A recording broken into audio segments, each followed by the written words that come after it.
Hello, my dear friend.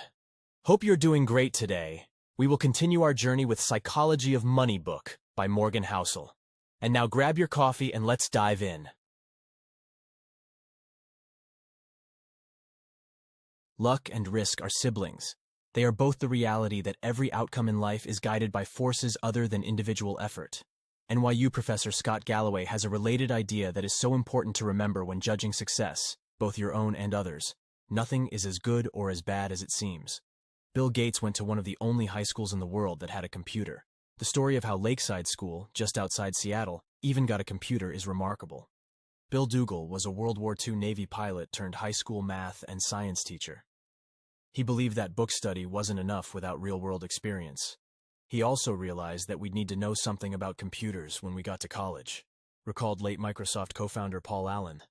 In 1968, Dougal petitioned the Lakeside School Mothers Club to use the proceeds from its annual rummage sale, about $3,000, to lease a teletype Model 30 computer hooked up to the General Electric mainframe terminal for computer time-sharing. The whole idea of time-sharing only got invented in 1965, Gates later said. Someone was pretty forward-looking. Most university graduate schools did not have a computer anywhere near as advanced as Bill Gates had access to in 8th grade. And he couldn't get enough of it.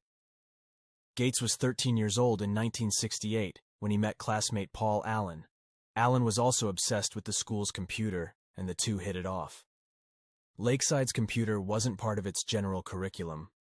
It was an independent study program. Bill and Paul could toy away with the thing at their leisure, letting their creativity run wild, after school, late into the night, on weekends. They quickly became computing experts. During one of their late-night sessions, Allen recalled Gates showing him a Fortune magazine and saying, "What do you think it's like to run a Fortune 500 company?" Allen said he had no idea. "Maybe we'll have our own computer company someday," Gates said. "Microsoft is now worth more than $1 trillion. A little quick math." In 1968, there were roughly 303 million high school-age people in the world, according to the UN. About 18 million of them lived in the United States. About 270,000 of them lived in Washington state.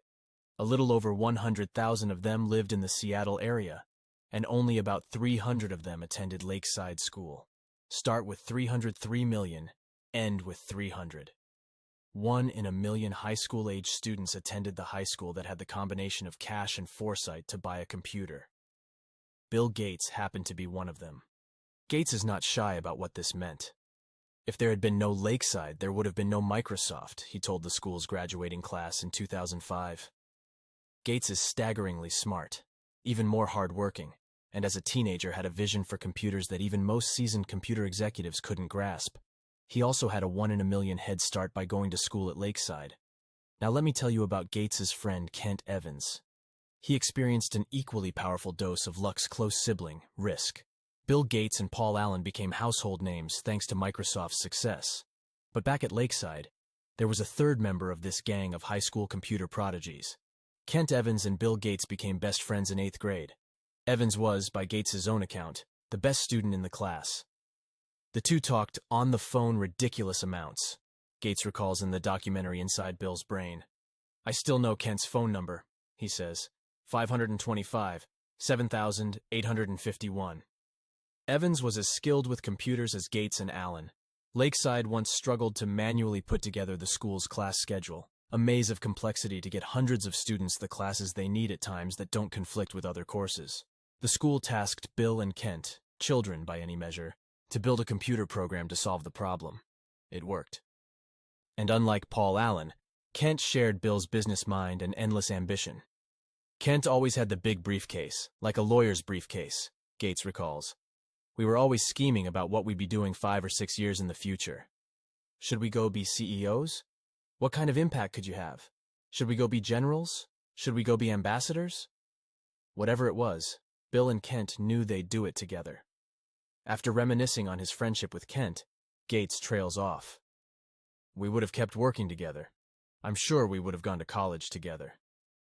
Kent could have been a founding partner of Microsoft with Gates and Allen, but it would never happen. Kent died in a mountaineering accident before he graduated high school. Every year there are around 3 dozen mountaineering deaths in the United States. The odds of being killed on a mountain in high school are roughly 1 in a million. Bill Gates experienced 1 in a million luck by ending up at Lakeside. Kent Evans experienced 1 in a million risk by never getting to finish what he and Gates set out to achieve. The same force, the same magnitude, working in opposite directions. Luck and risk are both the reality that every outcome in life is guided by forces other than individual effort. They are so similar that you can't believe in one without equally respecting the other. They both happen because the world is too complex to allow 100% of your actions to dictate 100% of your outcomes. They are driven by the same thing. You are one person in a game with 7 billion other people and infinite moving parts. The accidental impact of actions outside of your control can be more consequential than the ones you consciously take, but both are so hard to measure and hard to accept that they too often go overlooked. For every Bill Gates, there is a Kent Evans who is just as skilled and driven, but ended up on the other side of life roulette. If you give luck and risk their proper respect, you realize that when judging people's financial success, both your own and others, it's never as good or as bad as it seems. Years ago, I asked economist Robert Shiller, who won the Nobel Prize in economics, "What do you want to know about investing that we can't know?" "The exact role of luck in successful outcomes," he answered. I love that response, because no one actually thinks luck doesn't play a role in financial success. But since it's hard to quantify luck and rude to suggest people's success is owed to it, the default stance is often to implicitly ignore luck as a factor of success. If I say, there are 1 billion investors in the world, by sheer chance, would you expect 10 of them to become billionaires predominantly off luck? You would reply, of course. But then if I ask you to name those investors, to their face, you will likely back down. When judging others, attributing success to luck makes you look jealous and mean, even if we know it exists. And when judging yourself, attributing success to luck can be too demoralizing to accept. Economist Bhaskar Mazumdar has shown that incomes among brothers are more correlated than height or weight. If you are rich and tall, your brother is more likely to also be rich than he is tall. I think most of us intuitively know this is true. The quality of your education and the doors that open for you are heavily linked to your parents' socioeconomic status. But find me 2 rich brothers, and I'll show you 2 men who do not think this study's findings apply to them. Failure, which can be anything from bankruptcy to not meeting a personal goal, is equally abused. Did failed businesses not try hard enough? Were bad investments not thought through well enough? Are wayward careers due to laziness? Sometimes yes, of course. But how much? It's so hard to know. Everything worth pursuing has less than 100% odds of succeeding, and risk is just what happens when you end up on the unfortunate side of that equation. Just as with luck, the story gets too hard, too messy, too complex if we try to pick apart how much of an outcome was a conscious decision versus a risk. Say I buy a stock, and 5 years later it's gone nowhere. It's possible that I made a bad decision by buying it in the first place. It's also possible that I made a good decision that had an 80% chance of making money, and I just happened to end up on the side of the unfortunate 20%. How do I know which is which? Did I make a mistake, or did I just experience the reality of risk? It's possible to statistically measure whether some decisions were wise, but in the real world, day to day, we simply don't. It's too hard. We prefer simple stories, which are easy, but often devilishly misleading. After spending years around investors and business leaders, I've come to realize that someone else's failure is usually attributed to bad decisions, while your own failures are usually chalked up to the dark side of risk. When judging your failures, I'm likely to prefer a clean and simple story of cause and effect, because I don't know what's going on inside your head. You had a bad outcome, so it must have been caused by a bad decision, is the story that makes the most sense to me. But when judging myself, I can make up a wild narrative justifying my past decisions and attributing bad outcomes to risk. The cover of Forbes magazine does not celebrate poor investors who made good decisions but happened to experience the unfortunate side of risk. But it almost certainly celebrates rich investors who made okay, or even reckless decisions and happened to get lucky. Both flipped the same coin that happened to land on a different side. The dangerous part of this is that we're all trying to learn about what works and what doesn't with money. What investing strategies work? Which ones don't? What business strategies work? Which ones don't? How do you get rich? How do you avoid being poor? We tend to seek out these lessons by observing successes and failures and saying, do what she did, avoid what he did. If we had a magic wand, we would find out exactly what proportion of these outcomes were caused by actions that are repeatable versus the role of random risk and luck that swayed those actions one way or the other. But we don't have a magic wand. We have brains that prefer easy answers without much appetite for nuance. So identifying the traits we should emulate or avoid can be agonizingly hard. Let me tell you another story of someone who, like Bill Gates, was wildly successful, but whose success is hard to pin down as being caused by luck or skill. Cornelius Vanderbilt had just finished a series of business deals to expand his railroad empire. One of his business advisors leaned in to tell Vanderbilt that every transaction he agreed to broke the law. "My God, John," said Vanderbilt, "you don't suppose you can run a railroad in accordance with the statutes of the state of New York, do you?" My first thought when reading this was, that attitude is why he was so successful. Laws didn't accommodate railroads during Vanderbilt's day, so he said to hell with it, and went ahead anyway. Vanderbilt was wildly successful, so it's tempting to view his law flaunting, which was notorious and vital to his success, as sage wisdom. That scrappy visionary let nothing get in his way. But how dangerous is that analysis? No sane person would recommend flagrant crime as an entrepreneurial trait. You can easily imagine Vanderbilt's story turning out much different. An outlaw whose young company collapsed under court order. So we have a problem here. You can praise Vanderbilt for flaunting the law with as much passion as you criticize Enron for doing the same. Perhaps one got lucky by avoiding the arm of the law, while the other found itself on the side of risk. John D. Rockefeller is similar. His frequent circumventing of the law, a judge once called his company no better than a common thief, is often portrayed by historians as cunning business smarts. Maybe it was.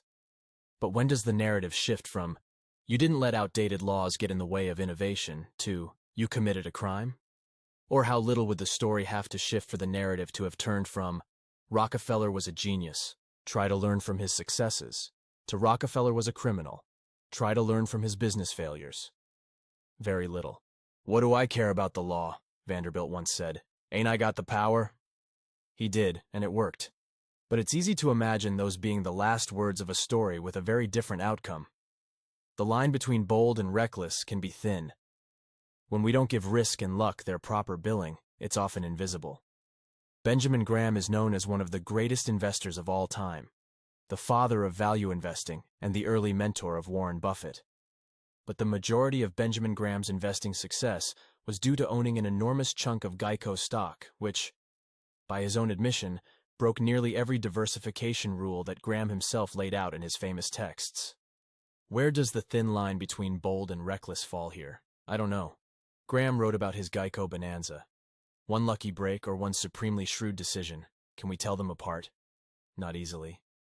We similarly think Mark Zuckerberg is a genius for turning down Yahoo's 2006 $1 billion offer to buy his company. He saw the future and stuck to his guns. But people criticize Yahoo. With as much passion for turning down its own big buyout offer from Microsoft, those fools should have cashed out while they could. What is the lesson for entrepreneurs here? I have no idea, because risk and luck are so hard to pin down. There are so many examples of this. Countless fortunes and failures owe their outcome to leverage. The best and worst managers drive their employees as hard as they can. The customer is always right, and customers don't know what they want, are both accepted business wisdom. The line between inspiringly bold and foolishly reckless can be a millimeter thick and only visible with hindsight. Risk and luck are doppelgangers. This is not an easy problem to solve. The difficulty in identifying what is luck, what is skill, and what is risk is one of the biggest problems we face when trying to learn about the best way to manage money. But two things can point you in a better direction. Be careful who you praise and admire. Be careful who you look down upon and wish to avoid becoming. Or just be careful when assuming that 100% of outcomes can be attributed to effort and decisions. After my son was born, I wrote him a letter that said, in part, "Some people are born into families that encourage education, others are against it. Some are born into flourishing economies, encouraging entrepreneurship. Others are born into war and destitution. I want you to be successful, and I want you to earn it. But realize that not all success is due to hard work, and not all poverty is due to laziness. Keep this in mind when judging people, including yourself. Therefore, focus less on specific individuals and case studies and more on broad patterns. Studying a specific person can be dangerous because we tend to study extreme examples, the billionaires, the CEOs, or the massive failures that dominate the news. And extreme examples are often the least applicable to other situations, given their complexity. The more extreme the outcome, the less likely you can apply its lessons to your own life, because the more likely the outcome was influenced by extreme ends of luck or risk. You'll get closer to actionable takeaways by looking for broad patterns of success and failure. The more common the pattern, the more applicable it might be to your life.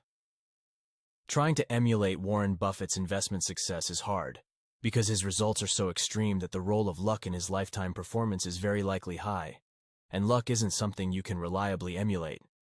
But realizing, as we'll see in Chapter 7, that people who have control over their time tend to be happier in life is a broad and common enough observation that you can do something with it. My favorite historian, Frederick Lewis Allen, spent his career depicting the life of the average median American.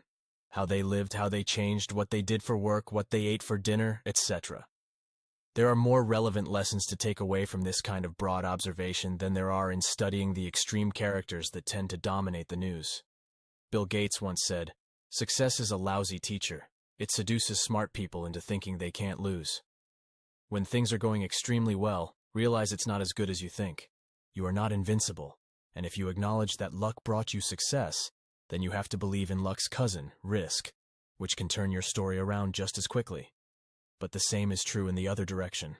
Failure can be a lousy teacher, because it seduces smart people into thinking their decisions were terrible when sometimes they just reflect the unforgiving realities of risk.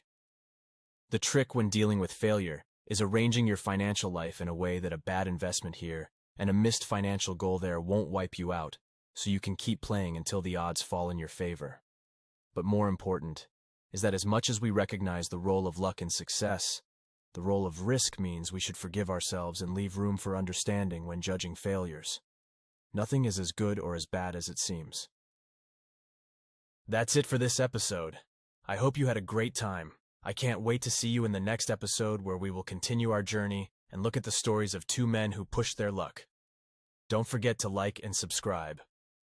Have a great day.